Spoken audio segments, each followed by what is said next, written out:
andere als ein Ort der Hilfe. Es war ein Ort der Traumatisierung.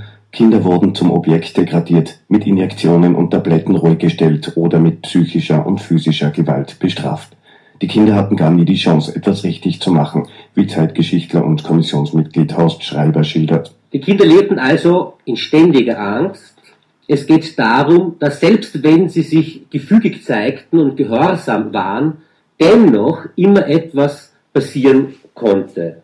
Und das sind Merkmale terroristischer Gewalt. Diese Misshandlungen an Kindern hatten in Westösterreich über 30 Jahre lang System, wie das Untersuchungsergebnis zeigt. Novak Vogel spielte dabei die zentrale Rolle, weil sie alleinige Gutachterin und Behandlerin von offenbar schwer erziehbaren Kindern war. Diese Machtposition gepaart mit nationalsozialistischem Gedankengut bekamen vor allem die Kinder der Jenischen zu spüren. Über 3600 Krankenakten untermauern, dass es Novak Vogel bedingt durch ihren Zugang zum Volksganzen nicht um die individuelle Gesundheit der Kinder und Jugendlichen ging.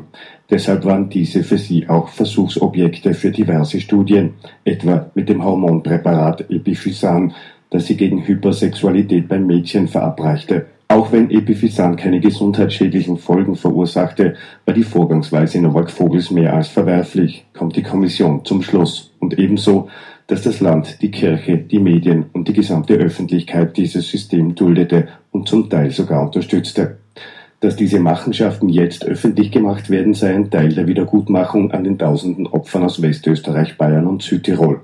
Ob es auch monetäre Entschädigungen dafür gibt, darüber müssten Bund und Land sich jetzt wohl den Kopf zerbrechen, heißt es seitens der Untersuchungskommission.